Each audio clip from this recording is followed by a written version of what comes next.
দুটোই মন নিয়ে কাজ কারবার করেছে, দুটো প্রায় একই গ্রুপের। এই দুটোর মধ্যে তার কোথায় অরিজিনে মিল এবং কোথায় কোথায় তাদের অরিজিনালিটি বা কি সাদৃশ্য বৈসাদৃশ্য। নজরুল বিদ্রোহী কবি ছিলেন, খুব ভালো কথা। তার বিদ্রোহের দুটো আলাদা কবিতার আমরা কম্পেয়ার করে ফিচারগুলো বের করতে পারি। কম্পারেটিভ মেথডকে খুব ফ্লেক্সিবল করে ব্যবহার করা যায়। এইগুলো যদি আমরা করি তাহলে কম্পারেটিভ মেথডকে আমরা একটু প্রথার বাইরে ব্যবহার করতে শিখব এবং তাতে করে কিছু অন্য রকম আউটপুট আমরা দিতে পারব। আজকের দিনের খুব জরুরি বিষয় এবং খুব পপুলার বিষয়, জেন্ডার অ্যানালিসিস।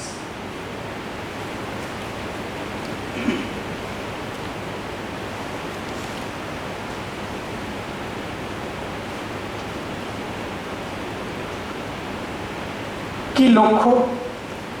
সমাজে নারী এবং পুরুষের অবস্থানকে দেখানো হয়। আপনারা দেখবেন আমি এখানে হিসেব মতো ভাগ করে নিই, জুড়ে রাখা আছে, হাইফেন দিয়ে জোড়া আছে। নারী পুরুষ আলাদা কনসেপ্ট হিসেবে দেখানো নয়, দুটো ভ্যারিয়েবল অবস্থানকে দেখা হয়। উভয়ের তুলনামূলক অবস্থান বিচার করে সুবিধা এবং অধিকার ভোগের পার্থক্যকে চিহ্নিত করা হয়। ভিশন হিসেবে জেন্ডার অ্যানালিসিস সবসময় জেন্ডার ডিসক্রিমিনেশনের বিপক্ষে কথা বলে এবং সবসময় সে জেন্ডার ইকুয়ালিটির পক্ষে।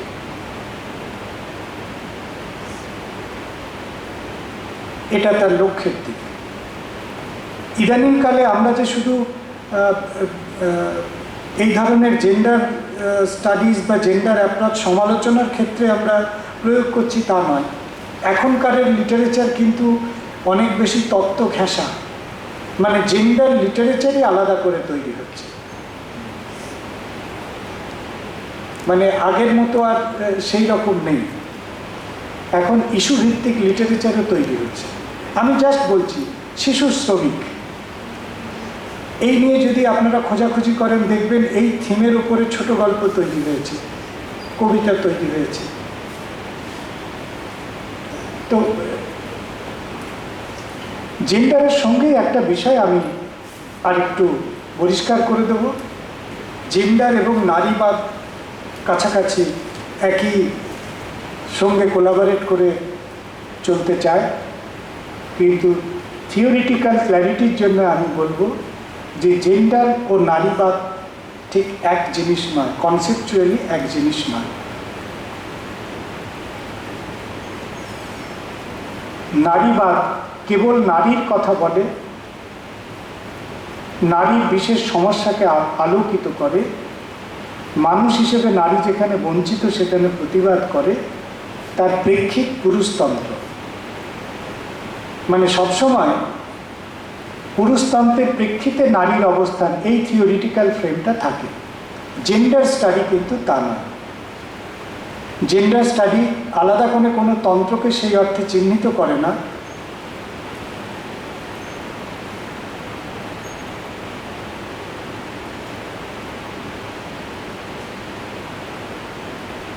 এবারে আমি আপনাদের বলি, আচ্ছা পুরুষতন্ত্র, যে সমাজে পুরুষতন্ত্র নেই, নর্থ ইস্ট, সেখানে সমাজ জীবন, ঘর সংসার, সমাজ সবটাই পরিচালনা করে নারীরা, ঠিক আছে?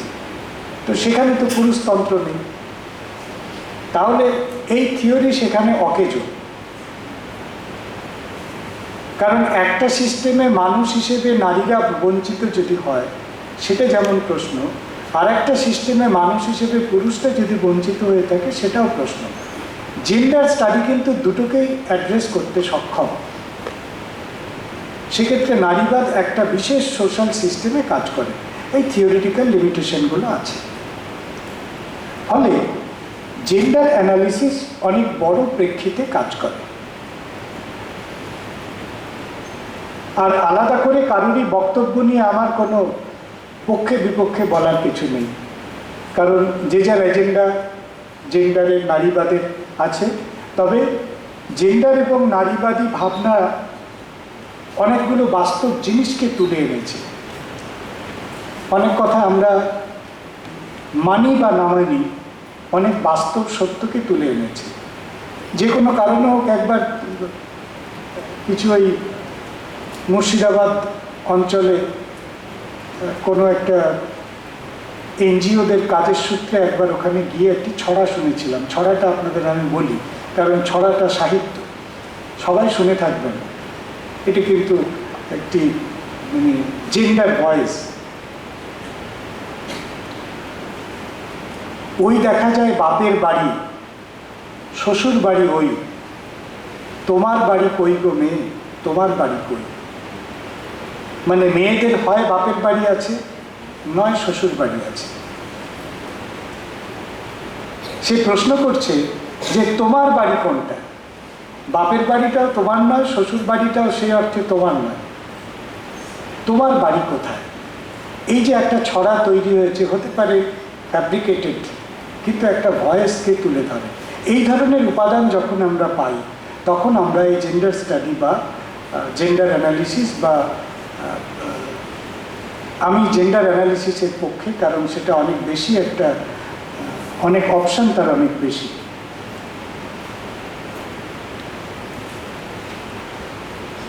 আমি আমার ছাত্র এবং ছাত্রীদের মধ্যে যা শুমারি করেছি, কে কতক্ষণ পড়ার সময় পায় এটা দেখুন। এর সঙ্গে কারো সময়ের অদল বদল হতে পারে, কিন্তু একটি মেয়ে 2 থেকে 3 ঘন্টা পড়ার সময় পায়। সে সকালবেলা উঠে মাকে সাহায্য করে, সে বিকেলবেলা ট্রেন থেকে নেমে হাত মুখ ধুয়ে আবার রান্না করায় হাত লাগায়, সবার সেবা শুশ্রূষা করে কোনো একটা সময় সে পড়তে বসে। বাড়ির ছেলেদের সেই অবস্থা নয়। টোটাল টাইম কে কতটা কনজিউম করছে, আমি বলছি যে এই বাস্তব পরিসংখ্যানগুলো, এইগুলো কিন্তু জেন্ডার স্টাডিজ এবং নারীবাদ আমাদের সামনে এনে হাজির করেছে। হতে পারে কোথাও মানে it may seem bitter, but it is true. Marxist method মূলত 3টে প্রিন্সিপালের উপরে দাঁড়িয়ে আছে: দ্বন্দ্বমূলক বস্তুবাদ, ঐতিহাসিক বস্তুবাদ এবং মার্কসিস্ট ইকোনমি।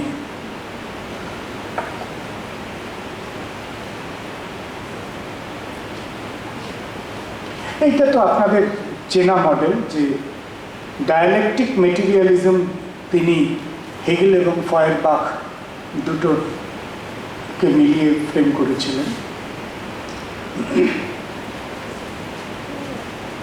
কি বলে, কি বলতে চায়? মার্কসিস্ট মেথড আমাদের দেখিয়ে দেয় সমাজে শ্রেণীভেদ আছে, এবং যেহেতু শ্রেণীভেদ আছে, সুতরাং 2 শ্রেণীর মধ্যে একটা সংগ্রামের সম্পর্ক আছে, ক্লাস আছে এবং ক্লাস স্ট্রাগল আছে। এরপরে সে বলতে চায় যে শ্রেণী সংগ্রামের ভিতর দিয়েই একটা শ্রেণীহীন শোষণহীন সমাজ ব্যবস্থা তৈরি করা সম্ভব। এইটা মোটামুটি মার্কসিস্ট মডেলের মূল পথরেখা। আর যে প্রসিডিওরের কথা বলে সেটা হচ্ছে থিসিস, অ্যান্টিথেসিস এবং সিনথেসিস। মোটামুটি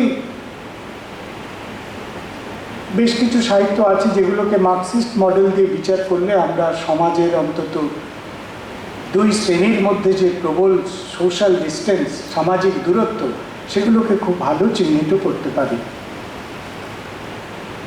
দুটো একটা জিনিস আমরা একটু বিচার করে দেখব।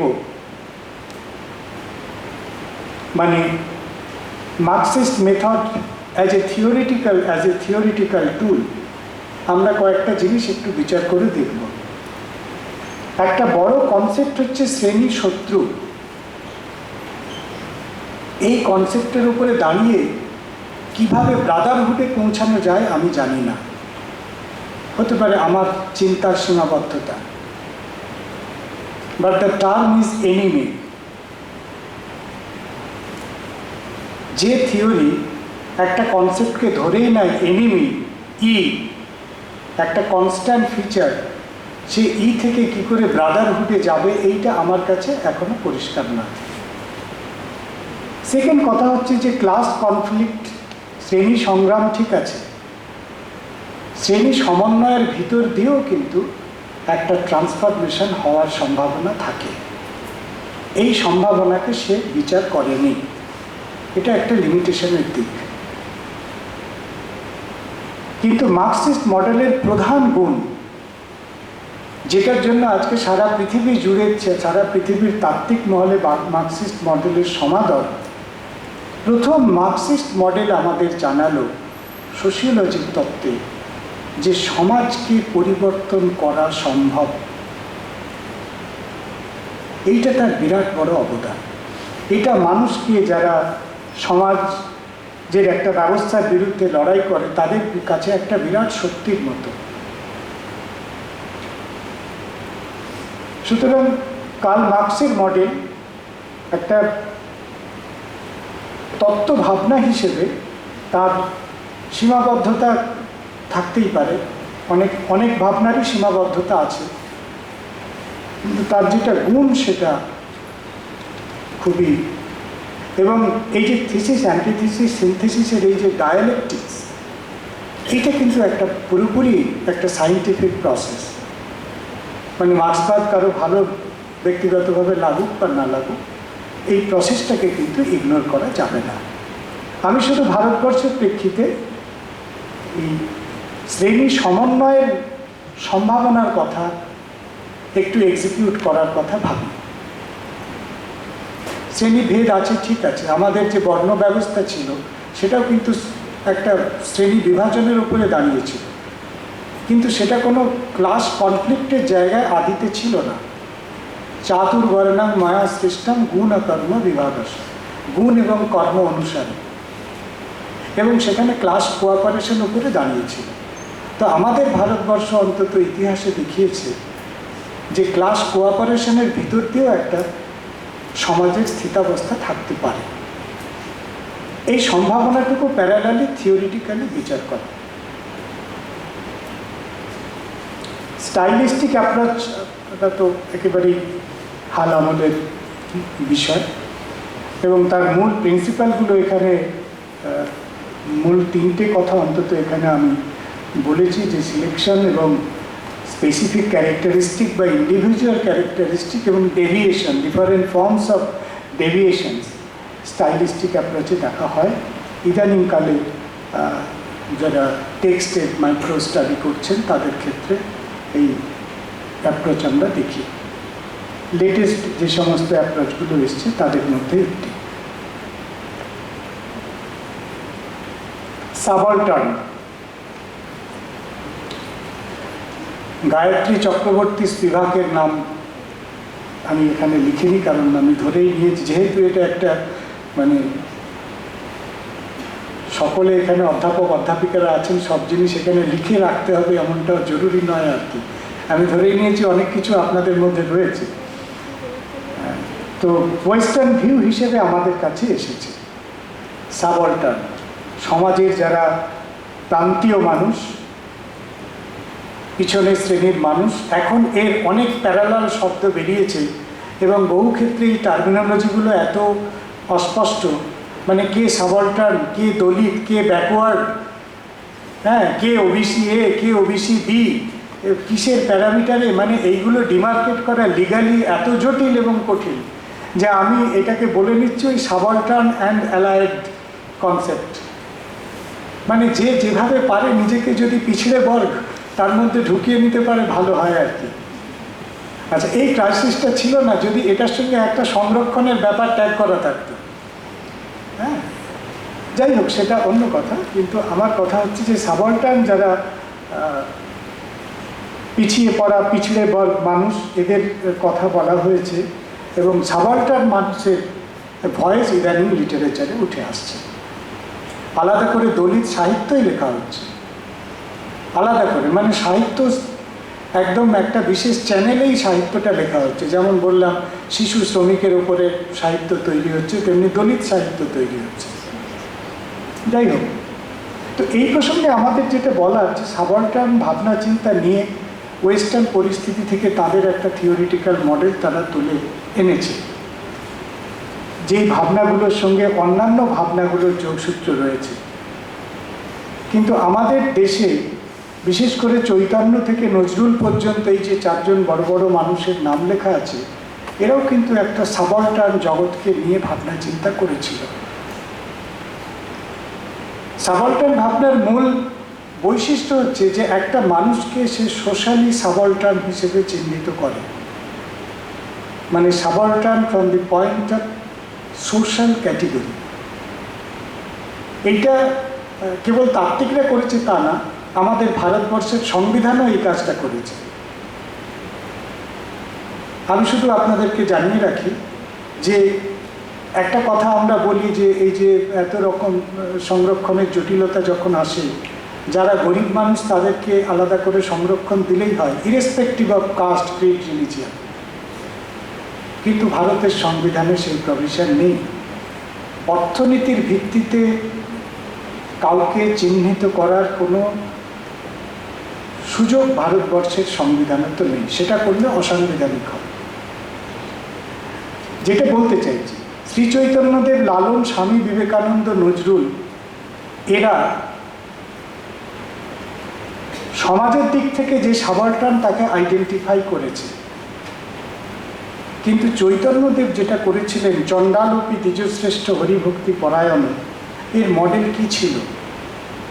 চণ্ডাল এবং দ্বিজের ডাইকোটমিকে তিনিও তো মুছে দিতে চেয়েছিলেন, তিনিও তো সাবঅল্টার্নকে সাবঅল্টার্ন রাখতে চাননি। কিন্তু তার প্যারামিটার ছিল স্পিরিচুয়াল।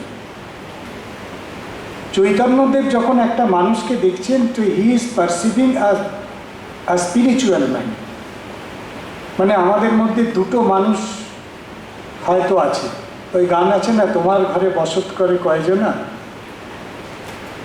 আমাদের মধ্যে একজন যেমন সামাজিক মানুষ, হাট বাজার করে, ঝগড়াঝাঁটি করে, আর একটা মানুষ স্পিরিচুয়াল মানুষ, যে সাধন ভজন করে, ঈশ্বর করে, নিজেকে ঈশ্বরের আনন্দের সন্তান বলে মনে করে, ইত্যাদি ইত্যাদি। সুতরাং একটা সোশ্যাল ম্যান, একটা ডিভাইন ম্যান।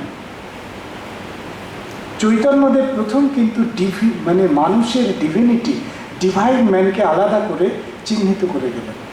এটা মানে চৈতন্যদেবের এবং চৈতন্য সমকালের সমাজের একটা বিরাট বড় সদর্থক দিক। আজকে কিন্তু আমরা মানুষের ডিভিনিটিটাকে হারাচ্ছি, মানে সেই কনসেপ্ট আজকে থাকছে না।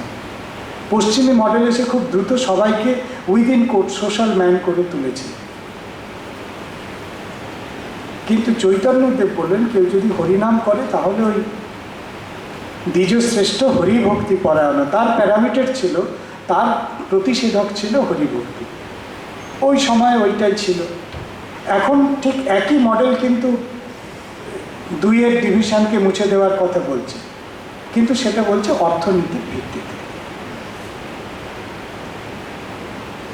তো যাই হোক, একদিকে যেমন অর্থটা জরুরি জিনিস, তেমনি অন্যদিকে অর্থই অনর্থের মূল। এই দুটোকে কোনোভাবে মেলানো যায় কি না, এইটা আমরা একটু দেখব। লালনও তাই। স্বামী বিবেকানন্দের কথা তো প্রত্যেকের জানা আছে। কলোনিয়ালিজম, আমাদের কনটেক্সটে আমরা কলোনিয়াল বললে ব্রিটিশ কলোনিয়ালিজমই বুঝি, কেননা আমাদের দেশে ব্রিটিশরা কলোনি করেছিল। সারা পৃথিবীর ছবিটা একরকম নয়। আপনি যদি আফ্রিকান কান্ট্রিজে যান, মিশরে যান, কায়রোতে যান, ওরা বলবেন আরবের কলোনিয়ালিজম, কারণ ওদের সংস্কৃতি, ভাষা, সব কিছুর উপরে আরব্য ভাষার একটা প্রবল দাপট আছে। ওদের কাছে কলোনি মানে আরব্য কলোনিয়ালিজম। আমি সম্প্রতি মণিপুরে কাজ করেছি, ওদের কাছ থেকে শুনে এলাম যে ব্রাহ্মণিক কলোনিয়ালিজম।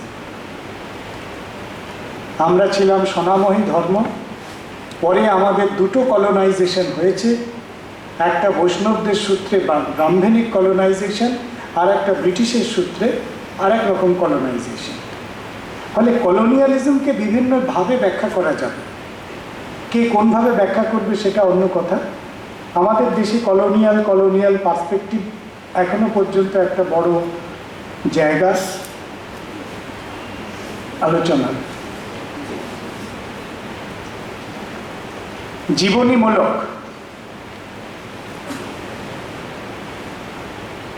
লেখাকে জানতে গেলে লেখককে জানতে হবে।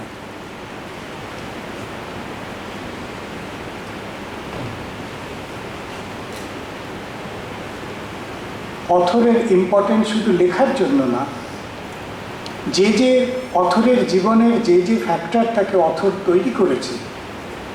যেমন শ্রীকান্ত পড়তে গেলে শরৎচন্দ্রের জীবনকে জানলে ভালো হয়। অথর এবং তার মনস্তত্ত্ব, তার সাইকির সঙ্গে একটা টাই আপ করার কথা বলে, তার সৃষ্টি এবং তার জীবনেরকে টাই আপ করার কথা বলে।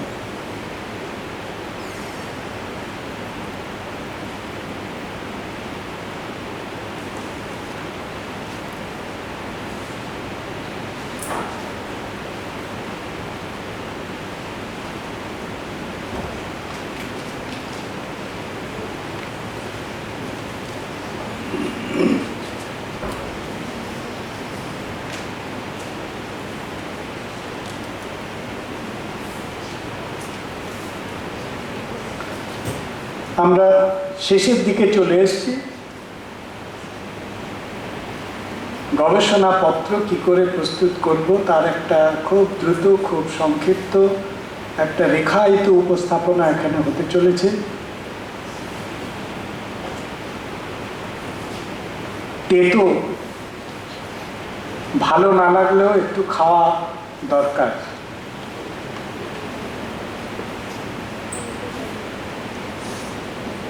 উড়িয়াতে একটা প্রবাদ আছে, মানে যার বাংলা করলে দাঁড়ায় যে রুচুক অথবা না রুচুক খাও তিতা, বোঝো না বোঝো পড়ো গীতা। তো আমরা একটু তেতো দিয়ে শুরু করি, অসুবিধা নেই তো? অবশ্যই আমরা শেষ পাতে একটু মিষ্টির আশা করব। বিটার ইজ বেটার, অথবা বিটার থেকে বেটারে যদি একটা শিফট করতে পারি।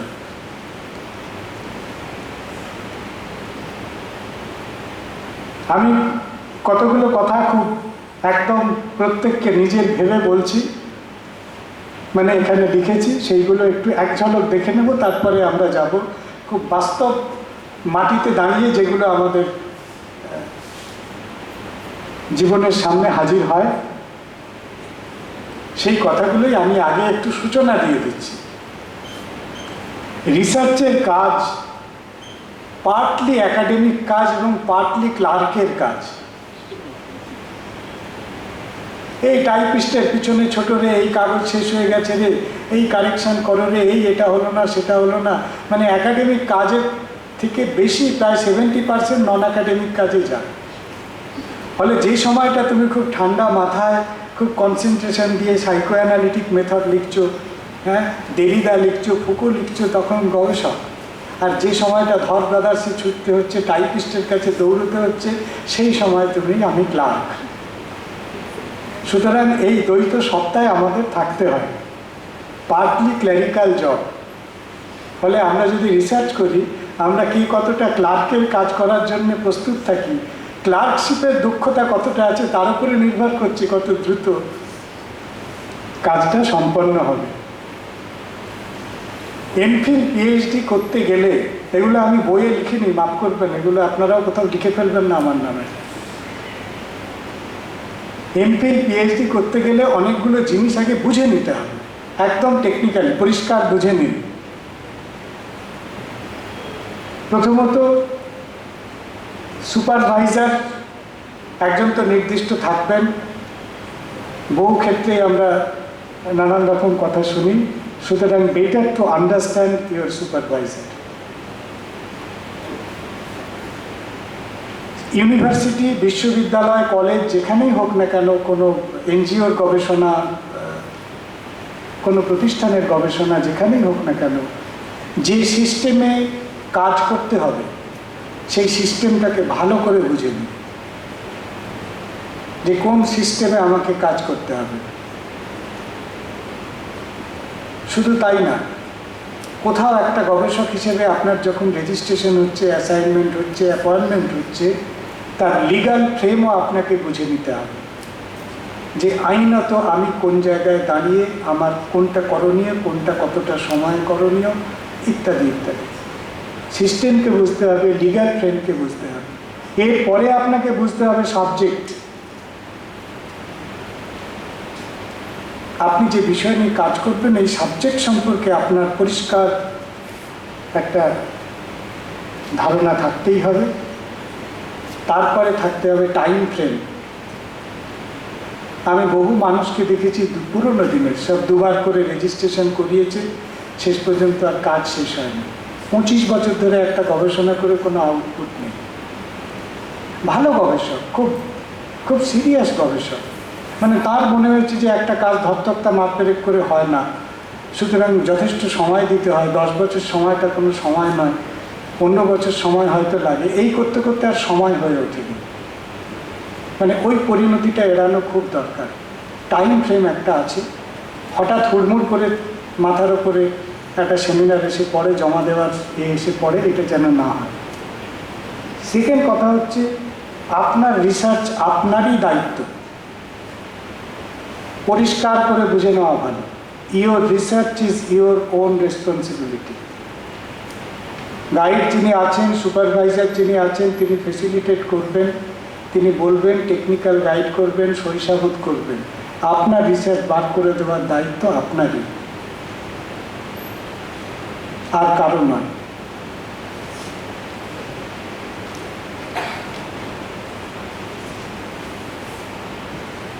রিসার্চের কাজ আসলে একটা ম্যানেজমেন্ট। কত রকম ম্যানেজমেন্ট করতে হয় আমার অভিজ্ঞতা দিয়ে আমি লিখেছি। কনসেপ্ট, প্রথম তো কনসেপ্ট ম্যানেজমেন্ট, এই ডাটা, এই মেথডোলজি, এই স্কিম, এই সেই data management, time management, fund management. সব থেকে জরুরি বিষয়টা হচ্ছে কনফিউশন ম্যানেজমেন্ট। কালকে আমাদের ওই ভাই প্রশ্ন করছিল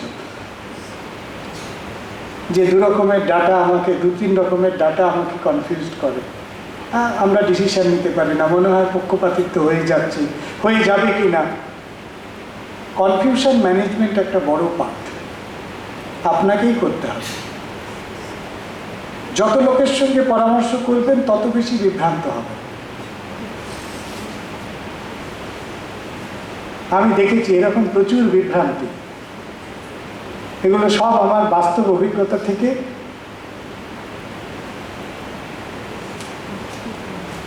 চলুন, বিগিনিং টু এন্ড।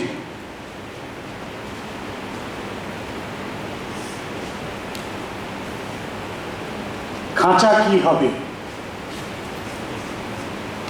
খাঁচার ভিতর অচিন পাখি কেমনে আসে যায়। এর ভিতরে অচিন পাখি কি থাকবে সে তো পরের কথা, খাঁচা প্রথমে আপনাকে ঠিক করতে হবে। একটা প্রিলিমিনারি সেকশন থাকে, একটা বডি অফ দি রিপোর্ট থাকে, সামারি কনক্লুশনের একটা পার্ট থাকে, রেফারেন্সের একটা পার্ট থাকে।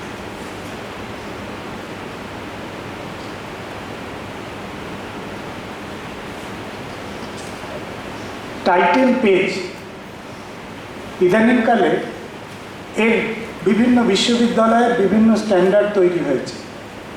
কারণ আমি সম্প্রতিকালে বেশ কয়েকটা জায়গায় দেখলাম সুপারভাইজারের নাম নেই, গবেষকের নাম নেই, কোড দেওয়া রয়েছে, কোডিং করা রয়েছে। অর্থাৎ আমি যে থিসিসটা দেখছি যদি ঘটনাচক্রে আমার কাছে আসে, তাহলে আমি জানতে পারছি না কার কাছে গবেষণা হয়েছে এবং কে গবেষণা করেছে। থিসিসকে সেভাবেই তারা তৈরি করতে বলছে যেখানে গবেষক বা গবেষণার তত্ত্বাবধায়কের কাগজপত্রগুলো না থাকে, মানে অন্য কোথাও লেখা টেখা না থাকে।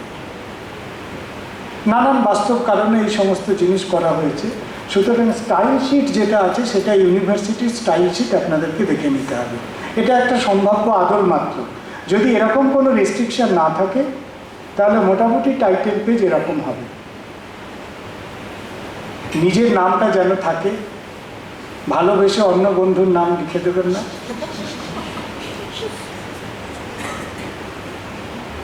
সুপারভাইজারের নাম থাকে, ইউনিভার্সিটি থাকে, ইয়ার থাকে, মোটামুটি।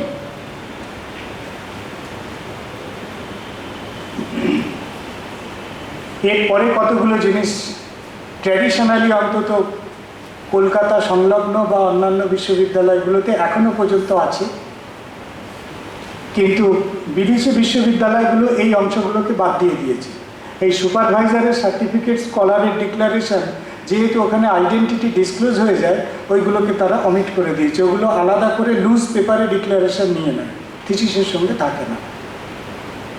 এখানে কোনোদিন সেরকম যদি রেস্ট্রিকশন ইম্পোজড হয় তাহলে সরিয়ে দিতে হবে, আদারওয়াইজ এখনো পর্যন্ত থাকে। স্কলারকে ডিক্লেয়ার করতে হয় যে আমি এই কাজটা করেছি, এটা আমার অরিজিনাল কাজ, এটা আর কোথাও আর কোনো ডিগ্রির জন্য আমি সাবমিট করিনি, এবং জ্ঞানত এমন কোনো উপাদান এখানে আমি ব্যবহার করিনি যেটা অন্যের উপাদান নিজের নামে চলে গেছে। ডিক্লারেশনের আসলে এইটাই উদ্দেশ্য।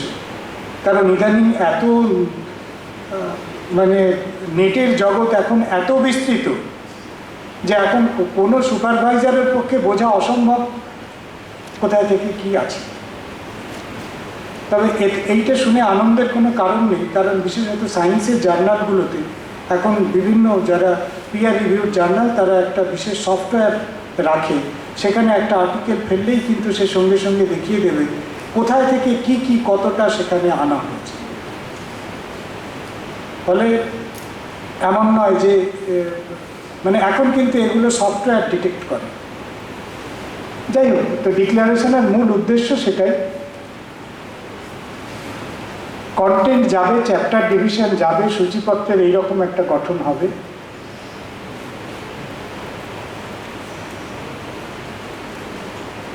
এইটা একটু মনোযোগ দিন। ইন্ট্রোডাকশনে কি বলবেন?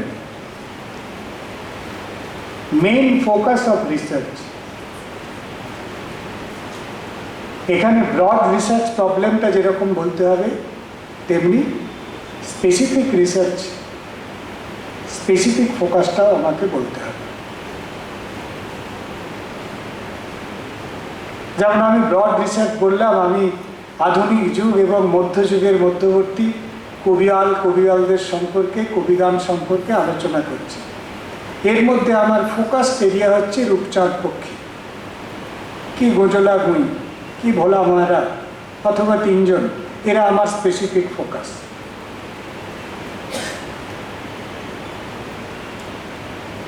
এম অবজেক্টিভ বলতে হবে, কোত্থেকে ডাটা পাবেন, লিটারেচার সার্ভে না ফিল্ড সার্ভে, এগুলো বলা ভালো। সম্ভব হলে primary data, secondary data source mention করলে আর একটু ডিসেন্ট হয়। থিওরিটিক্যাল বেসিস উল্লেখ থাকা উচিত। টেকনিক্যাল পয়েন্ট যদি আর কিছু থেকে থাকে সেগুলো জরুরি। বহু গবেষক মেথডোলজি মেনে গবেষণা করেন, কিন্তু মেথডোলজি উল্লেখ করেন না। এখন কিন্তু মেথডোলজিটা উল্লেখ করাটাও জরুরি, কারণ থিসিস যারা এক্সামিন করেন তাদের কাছে জানতে চাওয়া হয় যে মেথডোলজি সম্পর্কিত ব্যাপারে এর অবস্থান কী। সেখানে যদি কোনো কিছু থিসিসে উল্লেখ না থাকে মুশকিল। ফলে যেমনই হোক একটা মেথডোলজি আপনারা থিসিসে অংশে রাখবেন, যত ছোট আলোচনাই হোক না কেন জিনিসটার এন্ট্রিটা যেন থাকে। ডাটা কালেকশনের টেকনিক বলতে পারলে ভালো হয়।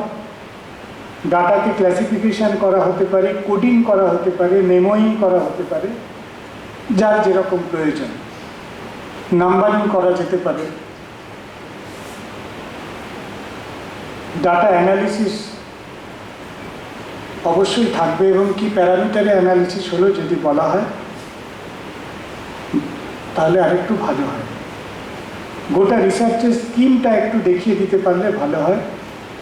এবং কটা ফেজে রিসার্চটা হবে, 5 বছর সময়, প্রথম 1 বছর, দ্বিতীয় বছর, তৃতীয় বছর, এইভাবে 5 বছরে কিভাবে আপনার কাজের ডিস্ট্রিবিউশন হবে তার একটা সম্ভাব্য রূপরেখা।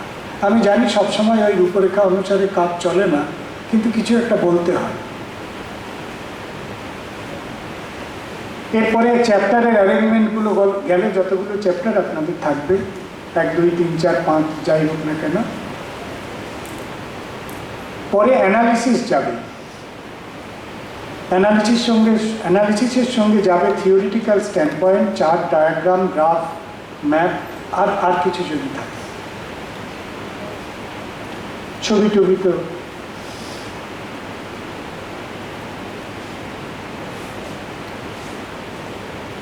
কনক্লুশন, এম, অবজেক্টিভ, কনক্লুশন আগের দিনেও বলেছি, সঙ্গতিপূর্ণ হলো কিনা এইটা একটু দেখতে হবে।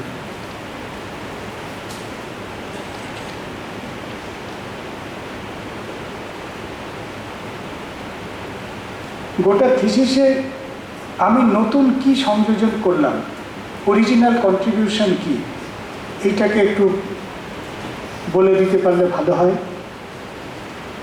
নতুন অ্যাডিশন কি হলো, এক্সক্লুসিভ ইনপুট কি হলো। ইদানিংকালের গবেষণা চায় গবেষণার সীমাবদ্ধতা উল্লেখ করতে। এটা বহু ক্ষেত্রে আমরা দেখেছি, অনেকে ছাত্রছাত্রীদের লিমিটেশনের ব্যাপারে নিরুৎসাহিত করে। কারণ আমি এরকম একটা কমেন্ট শুনলাম যে ক্যান্ডিডেট নিজেই যদি বলে এইটা তার লিমিটেশন, তাহলে থিসিস জমা করলো কেন?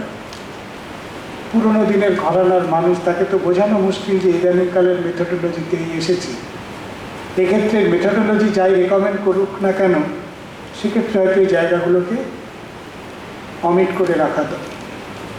কারণ এটাই যদি একটা থিসিসের নেগেটিভ পয়েন্ট হয়ে গিয়ে থাকে তাহলে মুশকিল। ফিউচার প্ল্যান, রেকমেন্ডেশন ইত্যাদি থাকতে পারে। একটু অ্যাপ্লিকেশন আমি দেখাই। আচ্ছা, ইদানিংকালে কয়েকটা বইপত্রের কাজের ক্ষেত্রে, কারণ বইটাও যেহেতু একদম টোটালি রিসার্চ করে করা, যে মেথোডোলজি ব্যবহার হয়েছে তার একটুখানি আমি দেখাচ্ছি। যে উদ্দেশ্য, এম অ্যান্ড অবজেক্টিভ, আমি পড়ছি না, শুধু টাইটেলগুলো দেখাচ্ছি। সময়সীমা, টাইম ফ্রেম,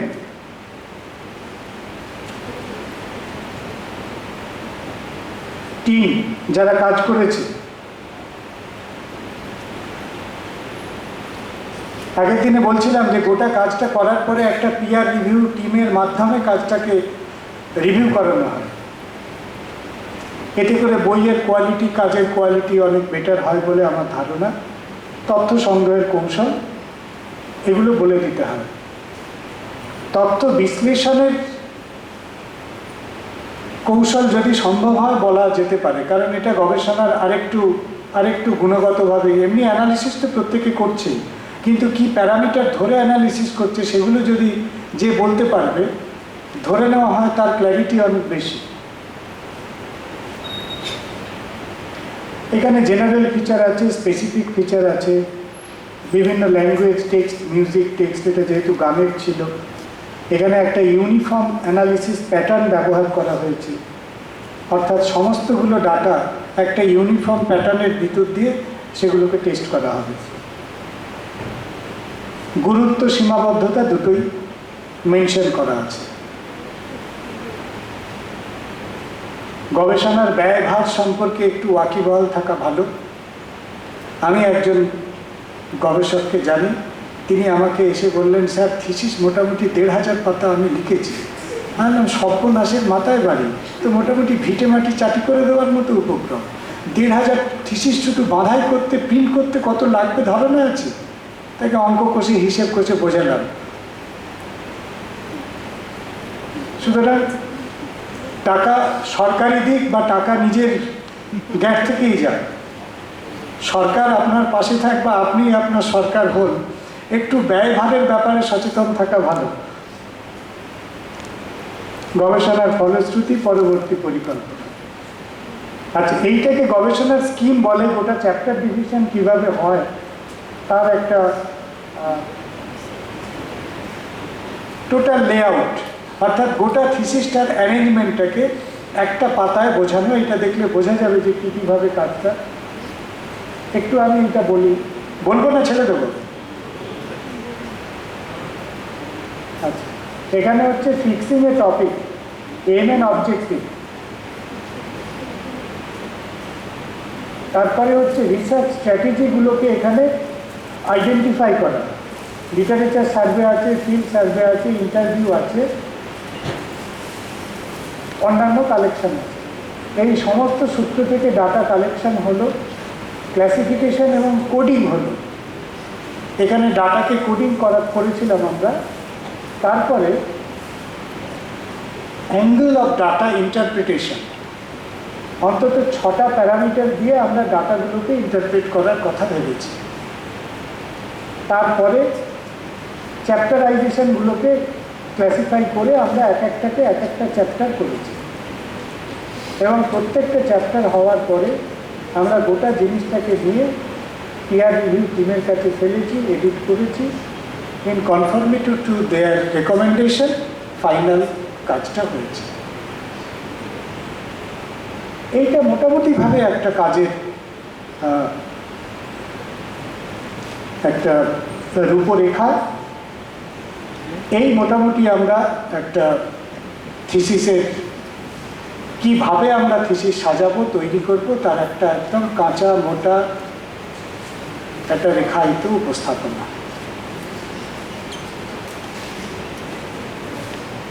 ধন্যবাদ সবাইকে। কোনো কথাবার্তা থাকলে আমরা শুনব, একটু সময় আছে।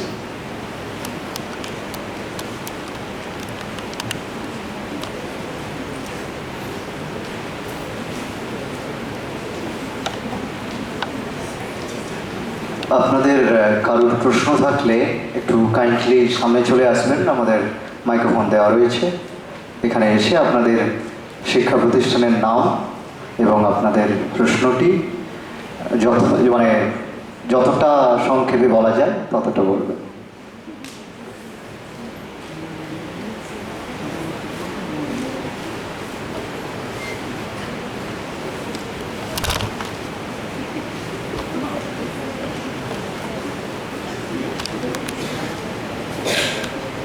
গুড ইভিনিং, আমি সুমিতা চ্যাটার্জি, কাশী হিন্দু বিশ্ববিদ্যালয় থেকে এসেছি। আমার ঠিক প্রশ্ন বলবো না কিছু বলবার আছে, সেটা বলাটাই বেশি বেটার হবে। তো কিছু জায়গা আমি লিখে রেখেছি যেগুলো হয়তো প্রশ্ন নয়, কোথাও কোথাও আপনার কথার ডিপলি সমর্থন, কোথাও হয়তো স্লাইড একটু মতবিরোধ হয়ে যাচ্ছে আমার যা মনে হলো। তো সেটা একটুখানি ক্লিয়ার করে নিতে চাইছি। আচ্ছা, মতবিরোধের জায়গাগুলো বলুন না। হ্যাঁ, মতবিরোধ ঠিক বলবো না, মানে খুব স্লাইটলি আর কি ব্যাপারটা। সেটা হচ্ছে যে আপনি 29 নাম্বার স্লাইডে আপনি বলেছিলেন যে নারীবাদ সেটা পুরুষতন্ত্র বা পুরুষ প্রেক্ষিত, এরকম কিছু একটা আপনি বলেছিলেন।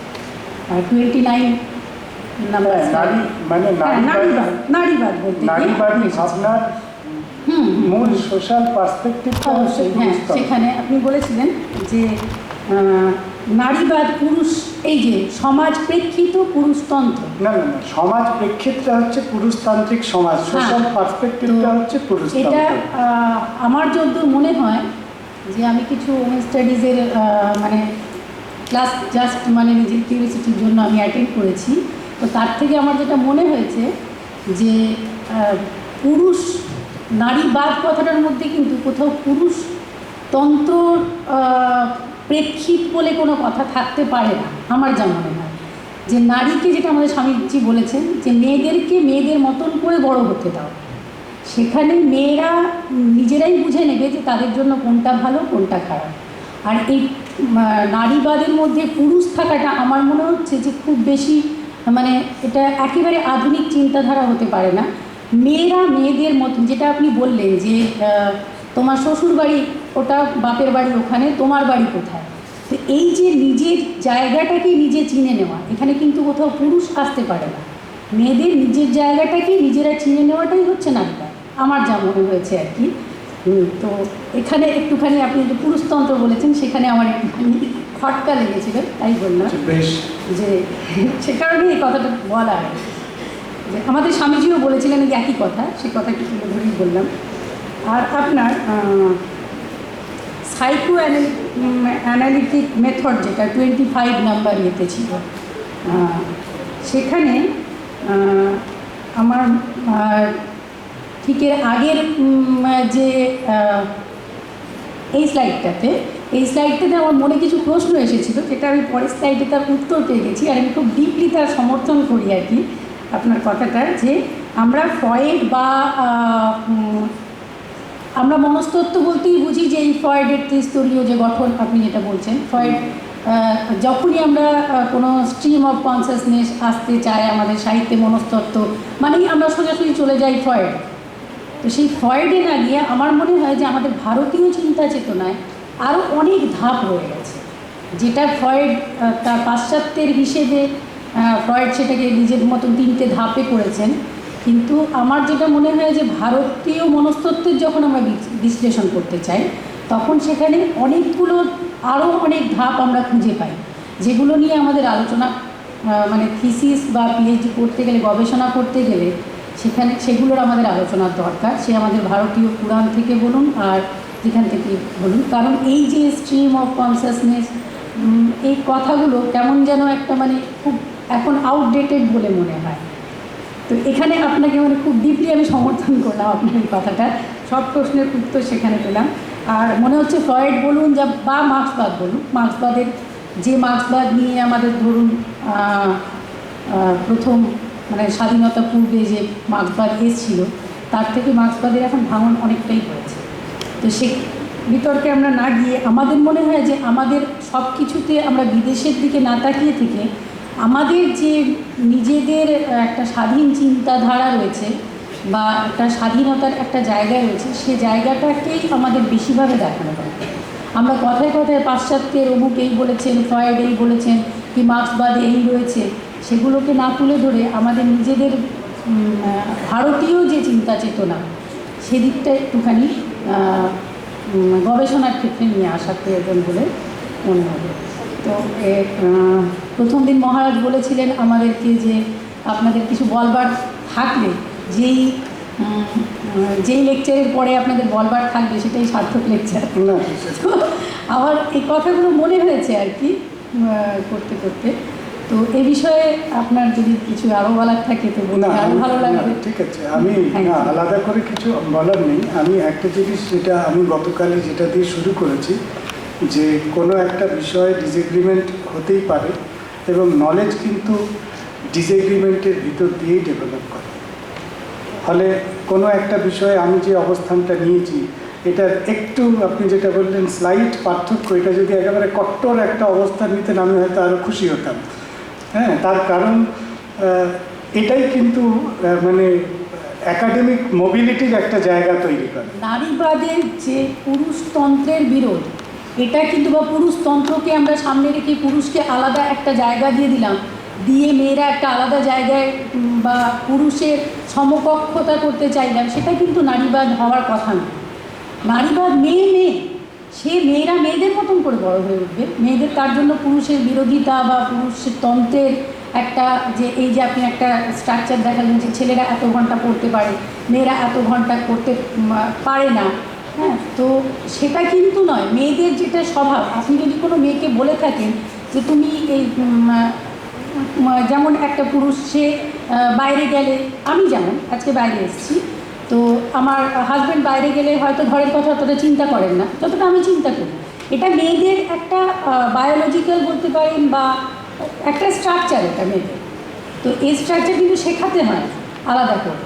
কোনো ছোট বাচ্চাকে আপনি দেবেন একই জিনিস, কিন্তু একটা মেয়ে বন্দুক নিয়ে খেলবে না, একটা মেয়ে পুতুল খেলতেই ভালোবাসবে। এটা তো একটা মেয়েদের নিজস্বতা।